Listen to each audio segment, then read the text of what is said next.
Hi, Robert Wiedmeyer. We are at BRABO, and the food here is it's very clean, tight, not a lot of fuss on the plates, just concentrated more on the ingredients and in the technique of the procedures of cooking it.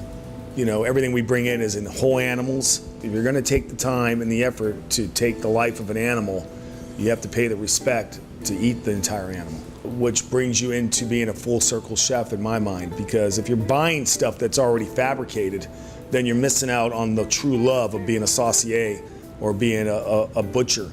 Today we're going to do an extraction, and that's where you're extracting the flavors from the carcass of the animal to enhance the actual meat product that you put on, the protein that you put on the plate.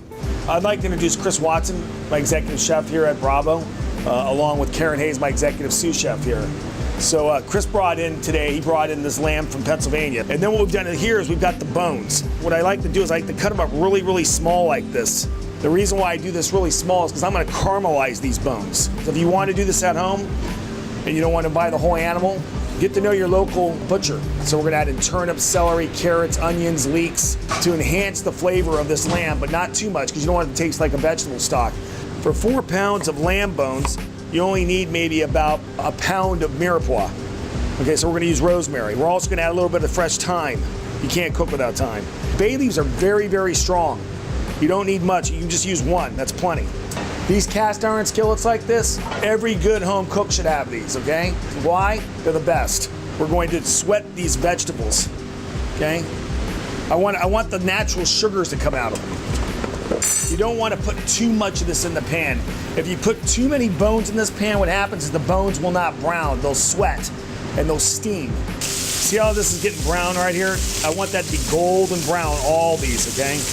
Not burnt. If you burn them, one piece of burnt bone in that stock will make the entire sauce bitter.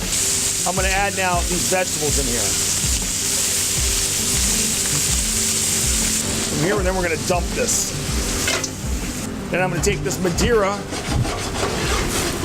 and I'm going to dump that right on here. We're going to add a little veal stock to that that's been cooking behind us. You only want to go over the bones. You don't want to fill that up. You don't want to pass that up. That'll cook about seven hours slowly. Slowly. Very important that you're constantly doing this, is skimming the stock, okay? What ends up coming up here is any impurities. See the color on that? We're gonna let this cook here, and we're gonna let that reduce down to 1/4 of what it is. Once this is done, you can get yourself ice cube trays, and you can pour that into the ice cube trays and freeze it, because then when you're at home and let's say you're pan searing a tenderloin of lamb, boom, it's done. You've done all the work. This is what this is gonna end up like. And that wraps it here at BRABO, making a lamb sauce out of a whole lamb from Pennsylvania. Okay, perfect.